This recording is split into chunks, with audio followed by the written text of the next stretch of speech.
ونصلي على رسوله الكريم أما بعد. அன்பிற்கினிய சகோதர சகோதரிகளே, ஜும்மாவினுடைய முதல் உரையாக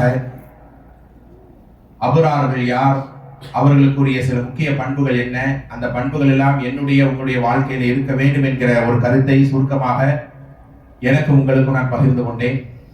அன்பானவர்களை, நீங்கள் நிறைய மக்களுக்கு துவா செய்ய வேண்டும். உண்மையிலேயே கூட வந்த ஒரு சகோதரி ஹாஜிமா, அவங்களுடைய குடும்ப பெண் ஒருவர், 40 வயது, எந்த நோயும் இல்லை, ஆக்டிவா இருந்திருக்கிறாங்க, வீட்டில் வேலை செஞ்சுட்டே இருக்கிறாங்க. வேலை செஞ்சுட்டே இருக்க ஒரு மாதிரி ஸ்டக் ஆகுறாங்க, அப்படியே கீழே குனிகிறாங்க, குனிஞ்சு இறந்து விடுக்கிறாங்க. எந்த முன்பின் நோயும் கிடையாது. வரோம், பிபி செக் பண்ணிக்கிறோம், சுகர் செக் பண்ணிக்கிறோம், ஆஹா நமக்கு ஹயாத் நல்லா எப்போ நீட்டி வைக்கணும், நல்லா ஹெல்த்தா இருக்கும்னு ஆசைப்படுறோம் தானே.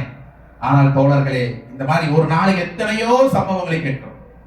மரணத்தை நினைத்தால் நிச்சயமாக தோழர்களே, தாய்மார்களே, அந்த மரணத்துக்கு முன்னால் அந்த ரப்பை நெருங்கி அவனுடைய முழுமையான ரஹ்மத்தை பெற நாம் முயற்சிப்போம். பெருமானார் சொன்ன வார்த்தை தான் எனக்கும் உங்களுக்கும். குன்ஃபி துன்யா கஅன்னக கரீப், உலகத்தில் ஒரு வழிபோக்கனை போல நீங்கள் வாழுங்கள். என்னை ஒரு நாள் கழுவி குளிப்பாட்டுவார்கள், என்னுடைய முகத்தையும் இறுதியாக பாருங்க அப்படின்னு கேட்பாங்க.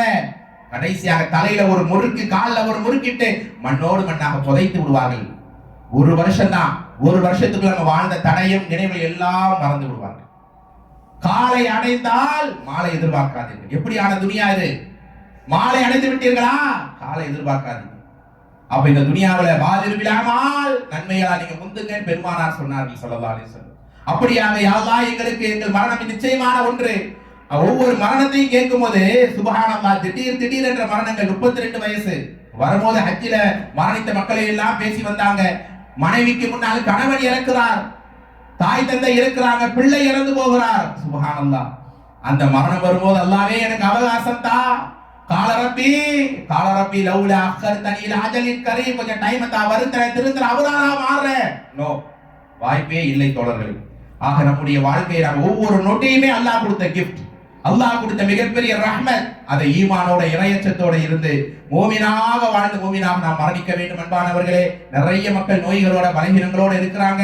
அவர்களுக்காக நீங்க துவா செய்யும் போது நிச்சயமாக நீங்கள் அபரார்களாக இருக்க முடியும். அல்லாஹ் என்னையும் உங்களையும் நேசித்து நோய் நொடிகள் இல்லாத, பலகீனங்கள் இல்லாத, மன அழுத்தம் இல்லாத வாழ்வை தந்து நீண்ட ஆயுளையும் ஆஃபியத்தையும் தந்து மூமின்களாக முஸ்லிம்களாக வாழ்ந்து முத்தகீன்களாக இருந்து அபரார்களாக மரணித்து என்னுடைய கபர் வாழ்வை ரௌதத்தன் மின் ரியாதில் ஜன்னah, சோன பூங்காவாக அமைத்து நாளை மறுமையில் அல்லாஹ்வுடைய தூதர் அகிலத்தின் அருட்கொடை ஸல்லல்லாஹு அலைஹி வஸல்லமோடு எழுப்பப்பட்டு நரகம் பக்கமே போய் விடாமல் கேள்வி கணக்கே இல்லாமல் வலது கையில் பட்டோலையை பெற்று மின்னல் வேகத்திலே நரக பாலத்தை கடந்து சொர்க்கத்திலே உயர்ந்த இடமான நயீம் என்கிற ஃபிர்தௌஸ் என்கிற சொர்க்கத்தில் அல்லாஹ் என்னையும் உங்களையும் உங்களுடைய குடும்பத்தாரையும் அல்லாஹ் அண்ணல பெருமானாருக்கு அருகில் உலா வர வைத்து படைத்தனுடைய முகத்தை சிரித்தனையில் பார்த்து ஜன்னத்துல் ஃபிர்தௌஸிலே உலா வருகிற நல்ல வாய்ப்பை நம் அனைவருக்கும் அல்லாஹ் தந்து அருள்புரிவானாக.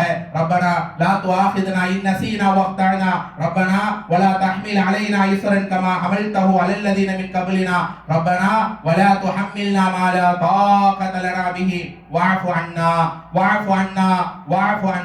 வக்ஃபிர் லனா வர்ஹம்னா அன்த மௌலானா ஃபன்சுர்னா அலல் கௌமில் காஃபிரீன் வஆখির தஅவானா அனில் ஹம்துலில்லாஹி ரப்பில் ஆலமீன். அஸ்ஸலாமு அலைக்கும் வரஹ்மத்துல்லாஹி வபரகாத்துஹு.